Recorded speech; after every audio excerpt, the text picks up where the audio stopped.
नमस्कार, मैं एकता सिंह। स्वागत है आपका खबरों में आजकल में। जहानाबाद मई राजकीयकृत मध्य विद्यालय में शिक्षक पर अश्लील बातें एवं हरकत करने का लगा आरोप, छात्राओं के परिजन ने जमकर किया हंगामा। बता दें कि जहानाबाद के मई स्थित राजकीयकृत मध्य विद्यालय में उस समय पूरे भीड़ इकट्ठा हो गई जब विद्यालय परिसर में ही शिक्षक और कुछ महिलाएं एवं पुरुष के द्वारा आपस में जमकर बहसबाजी होने लगी। इस बहसबाजी में कुछ लोग और महिलाएं शिक्षक को मारने तक उतारू हो गए। हमने मामले की जानकारी ली तो पता चला कि गांव के ही विद्यालय में पढ़ने वाली छात्राओं ने विद्यालय के शिक्षक के ऊपर अश्लील बातें एवं ऑफिस में बुलाकर अश्लील हरकत करने का आरोप लगाया है, जिससे कि गुस्साए हुए परिजनों ने विद्यालय में आकर जमकर हंगामा किया और आरोपित शिक्षक के ऊपर अपनी नाराजगी जाहिर की। हालांकि कुछ युवक शिक्षक से थोड़ी बहुत हाथापाई करते भी नजर आए। वहीं हमने बच्चों के परिजन से बात की तो उन्होंने बताया कि हम लोग बस यही चाहते हैं कि आरोपी शिक्षक को यहां से सस्पेंड किया जाए। हालांकि इस मामले में स्कूल के प्राचार्य ने सारे आरोप को बेबुनियाद बताया है। दिक्कत हुआ अच्छा सर, हमको क्या नाम है, बच्चा तो स्कूल में पढ़ने आता है, मतलब कि उल्टा सीधा तो बात नहीं बोल सीखने आता है कि नहीं। तो प्रवीण सर है जो कमर धर के कभी गले लगाते हैं, कभी बोलते हैं कि मासिक आता है तो बाल कब धोना जाता है। बच्चे आप लोगों को क्या शिकायत की आपसे? इसमें शिकायत बोली क्या, इसमें बोल रहे थे सर बराबर ऐसा बात बोलते हैं हाँ कि जो पेट उठा के देखा ढोड़ी कहाँ है, किडनी कहाँ है, ऐसा बात बोला जाता है। बच्चा लोग पेरेंट्स को पढ़ने ना आता, बच्चा को टीचर के क्या कहना चाहिए, शिक्षक देना, गलत बात तो नहीं सिखाना है। कई छात्राओं के साथ इस तरह के इनका हरकत है। हाँ, ऐसे ही बहुत सारे छात्रों के साथ ऐसे किए हैं। लेकिन तो आज आप लोग क्या चाहते हैं यहाँ पे? हम लोग चाहते हैं कि उसको सस्पेंड किया जाता है। राजेश सर पकड़ लेता है, मास्टर प्रवीण सर है जो वही पकड़ लेते हैं और बोला गया है कि घर पे बताएगी ना तो तुम लोग को छोड़ेंगे नहीं। क्या ये छात्रा आपको लोग के यहाँ बराबर शिकायत करती थी आपके से? बराबर नहीं, लोग डर से नहीं बता रही थी। अच्छा। कि टीचर लोग धमकाया था कि घर पे नहीं बताना। अच्छा। घर में बताएगी ना तो तुम लोग और हम क्षति करेंगे, गंदा गंदा बात बोलेंगे तो तुम लोग को मार देंगे, आसमान तक ले जाएंगे, ये बोला गया है। प्रवीण सर बोले हैं, ये तीनों बच्चियां से बोले हैं। तब हम लोग को लोग आके बोली है रोते रोते, जब नहीं रहा गया है बहुत ही लोग गम खाई है, बहुत गम खाई है। पहले से भी बोला गया था लेकिन ये बताया नहीं, क्योंकि यहाँ तो धमकी दिया गया था कि घर पे बताएगी तो तुम लोग को छोड़ेंगे नहीं। हम यही प्रवीण सर का कहना है। यही हाँ। क्या चाहते हैं आप लोग? हम लोग चाहते हैं कि प्रवीण सर को यहाँ से हटा दिया जाए। बाकी सारे शिक्षक ठीक है?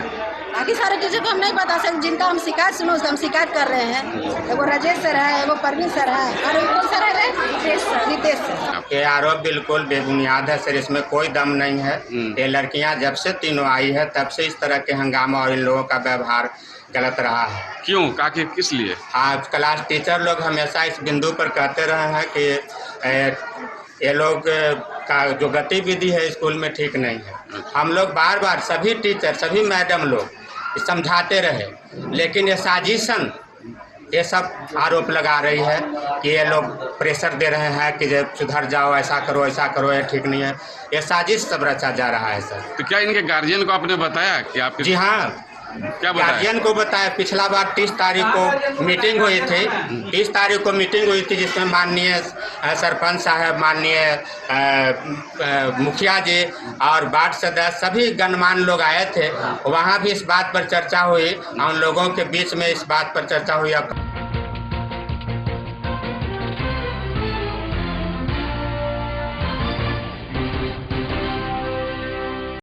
जहानाबाद सैदा के रहने वाले व्यक्ति की ट्रेन से कटकर हुई मौत, पोस्टमार्टम के बाद परिजनों को सौंपा गया सब।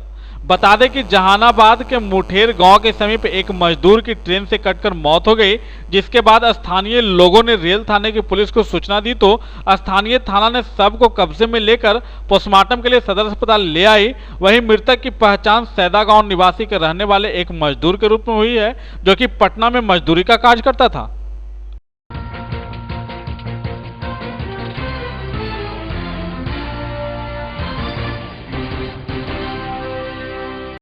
जहानाबाद के भेलावर गांव में देवर ने भाभी के साथ की मारपीट, इलाज के लिए जहानाबाद सदर अस्पताल में कराया गया भर्ती।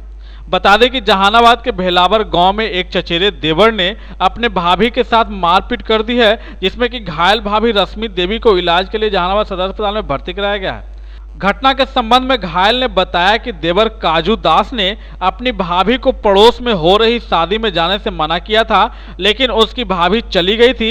इस बात से नाराज होकर देवर ने भाभी के साथ जमकर मारपीट शुरू कर दी और महिला घायल हो गई, जिसे इलाज के लिए जहानाबाद सदर अस्पताल में भर्ती कराया गया है। मारपीट होने ये है बात होने की गीत गावे के गरिया में लग रहा है छोड़वा ने जब 3 होते कुर्सी रखते हमारे पास था तो अपना जान है वो है के लाई बखीच के मार ही लगे आई देवर लगली चचेरा देवर मारे हैं। हाँ वही शादी में जाओ बताई कौन गांव भेलावर का नाम होले विदेशी का नाम होले रेशमी देवी भेलावर।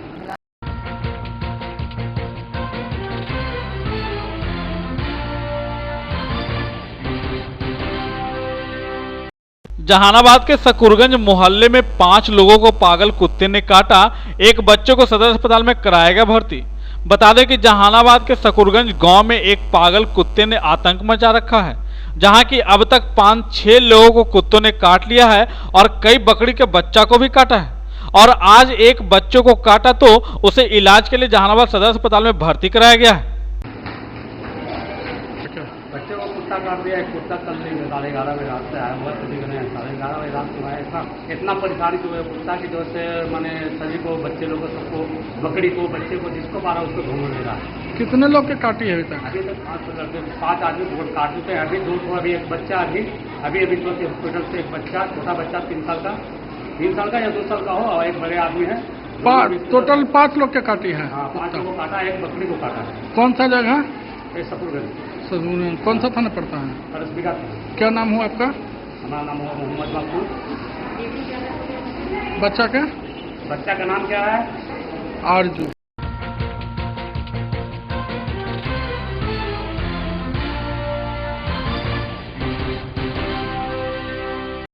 रमजान उल मुबारक के 1 महीने के बाद मजहबी खुशी का त्यौहार ईद उल फित्र मनाया गया। ईद उल फित्र इस्लाम कैलेंडर के 10वें महीने सवाल के पहले दिन मनाया गया। इस्लामिक कैलेंडर के सभी महीनों की तरह यह भी नए चांद के दिखने पर शुरू हुआ। ईद का त्यौहार मूल रूप से भाईचारे को बढ़ावा देने का त्यौहार है, जिसे सभी आपस में मिलकर मनाया और खुदा से सुख एवं शांति और बरकत की दुआ मांगी। ईद को लेकर पूरे महीने अल्लाह के मोमिन वर्द अल्लाह की इबादत करते रहे, रोजा रखा और कुरान की तिलावत करते रहे, अपनी आत्मा को शुद्ध किया, जिसका अज्र या मजदूरी मिलने का दिन ही ईद है, जिसे उत्सव के रूप में हर्ष के साथ मनाया गया। इस मौके पर मुसलमान भाइयों ने नमाज अता की, साथ ही गरीबों को फितरा दिया। जो गरीब मजबूर थे उन्हें ईद के मौके पर फितरा दिया गया। आपसी प्रेम एवं भाईचारे के रूप में ईद का त्यौहार मनाया गया। एक दूसरे के दिल में प्यार बढ़ाने और नफरत मिटाने के लिए एक दूसरे के गले मिलकर ईद की बधाइयां दी। सुबह में मस्जिदों में सुबह की प्रार्थना से पहले दान व भिक्षा दी गई, साथ ही अल्लाह की इबादत कर उनका शुक्रिया अदा किया गया। इस मौके पर बच्चों ने नए नए कपड़े पहनकर परिवार एवं दोस्तों के साथ तोहफे का आदान प्रदान किया। ईद के मौके पर सामूहिक रूप से नमाज अदा किया गया। जिला मुख्यालय स्थित अरबल मोड़ के पास ईदगाह में सामूहिक रूप से ईद उल फित्र की नमाज अदा की गई। पटना गया मुख्य मार्ग पर इसके लिए यातायात भी रोका गया। मुस्लिम भाइयों ने सड़क पर बैठकर सामूहिक रूप से ईद की नमाज पढ़ी। मुस्लिम धर्म को मनाने वाले लोगों ने ईदगाह तथा मस्जिदों में पहुंचकर नमाज अदा की। नमाज अदा करने के बाद एक दूसरे से गले मिलकर ईद की बधाइयां दी। इस दौरान जिले के कई जनप्रतिनिधि एवं अन्य लोग भी ईद की बधाइयां देने के लिए ईदगाह के समीप मौजूद थे। नमाज खत्म होने के साथ ही मुसलमान भाइयों एक दूसरे से मिलकर उन्हें ईद की शुभकामनाएं दी।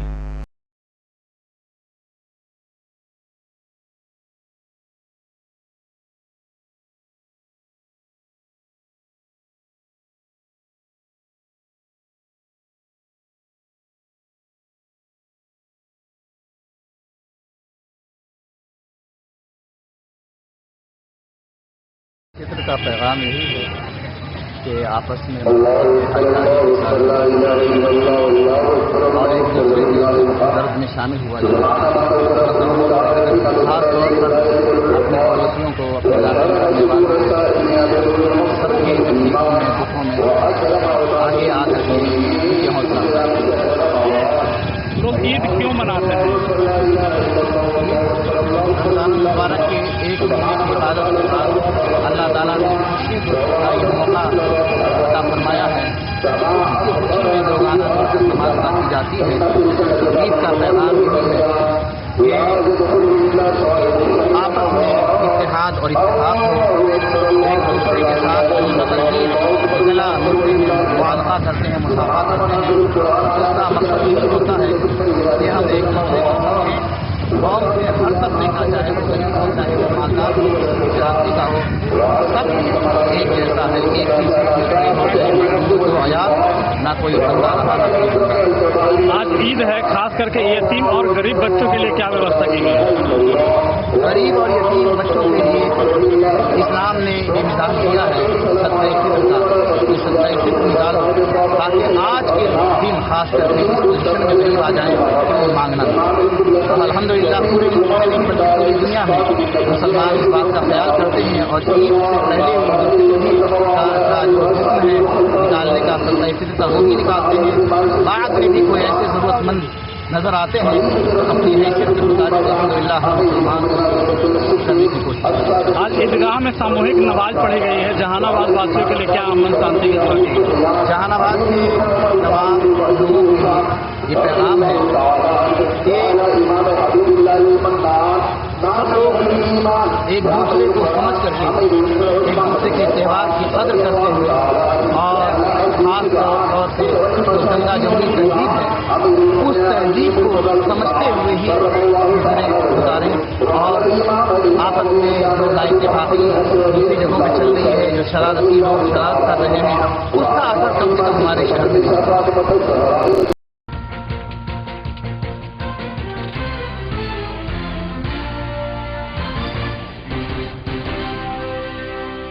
ईदगाह के पास ईद को लेकर मेले का आयोजन हुआ था। आसपास में बड़ी संख्या में छोटे बड़े झूले एवं चाट पकौड़े की दुकान सजी हुई थी। नमाज खत्म होने के बाद नमाजियों के साथ ईदगाह पहुंचे छोटे छोटे बच्चे ने झूले का आनंद लेने के लिए तथा चाट पकौड़े का स्वाद चखने के लिए मचलते दिखे। अपने अभिभावकों को साथ लेकर बच्चे झूले तथा सड़क किनारे सजे दुकानें पर पहुंचे, जहां उन्होंने खिलौने की खरीदारी के साथ साथ झूले का भी आनंद उठाया। पूरे दिन बच्चों की भीड़ लगी रही। वहीं पर्व को शांति एवं सौहार्दपूर्ण रूप से मनाने के लिए जिला प्रशासन द्वारा व्यापक इंतजाम किया गया था।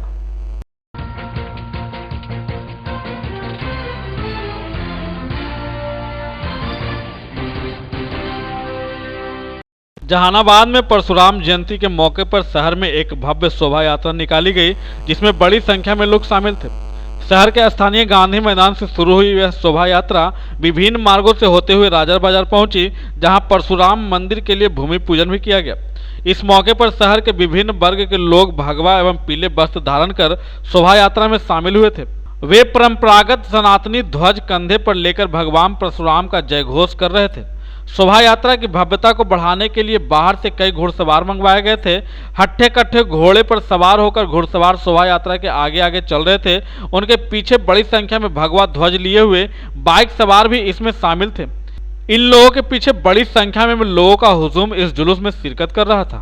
क्या कार्यक्रम आज भगवान परशुराम की शोभा यात्रा है जन्मोत्सव पर, और यह शोभा यात्रा गांधी मैदान से सुबह 11 बजे परशुराम नगर राजा बाजार तक जाएगी और भगवान श्री परशुराम 35 पद्धति के संस्थापक ने 35 पद्धति को बढ़ावा देने का कार्य किए और हम लोग भी पूरे विश्व में, पूरे संसार में 35 पद्धति को बढ़ाने का कार्य करेंगे।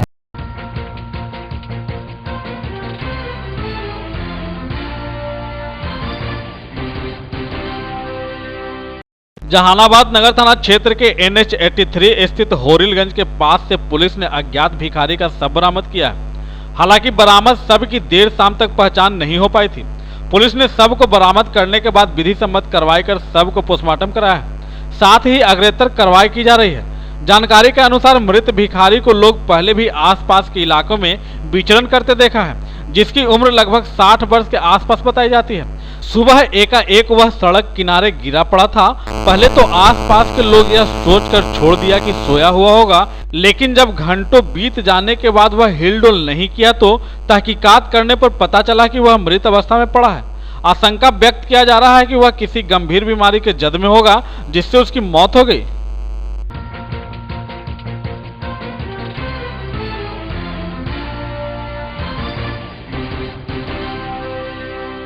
जहानाबाद में अपनी विभिन्न मांगों को लेकर किसान संघर्ष समिति ने कारगिल चौक पर एक दिवसीय धरना दिया।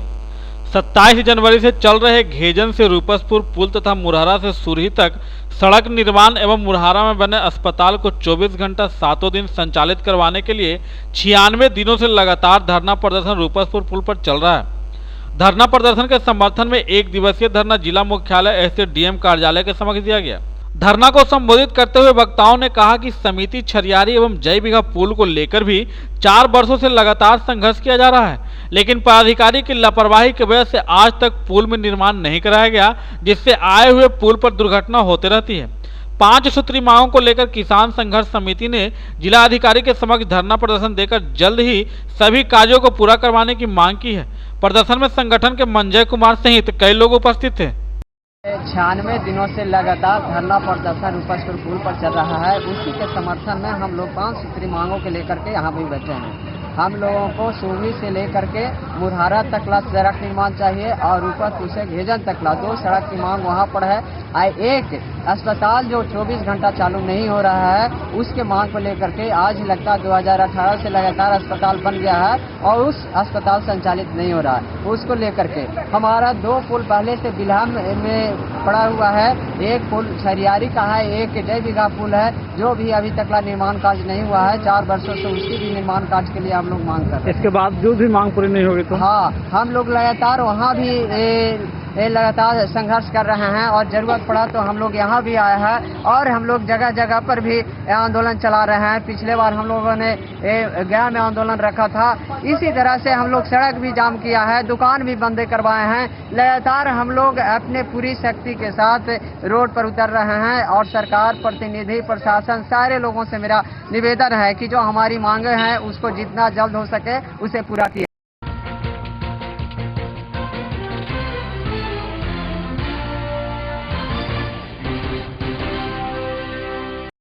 जहानाबाद के छोटी कल्पा में महिला शक्ति संस्था के प्रथम योजना का किया गया शुभारंभ। बता दें कि विधवा महिला, तलाकशुदा महिला के लिए काम करने वाली देश की नामचीन संस्था महिला ट्रस्ट के द्वारा छोटी कल्पा में ट्रस्ट के 6 योजनाओं में से एक योजनाओं को शुभारंभ किया गया।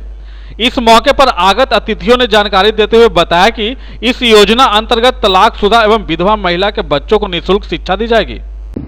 जो 6 योजना पे 6 बिंदु पे काम कर रही है महिला शक्ति, उसका फर्स्ट योजना पूरे बिहार के लिए लॉन्च हो रही है। जो विधवा महिला का, तलाकशुदा महिला का जो बच्चे हैं उनको निःशुल्क पढ़ाई, जितना खर्चा आएगी पढ़ाई लिखाई में सारी खर्चा संस्था वहन करेगी। क्या नाम हुआ आपका? मेरा नाम पप्पू कुमार गुप्ता, प्रदेश संपर्क प्रमुख बिहार राज्य।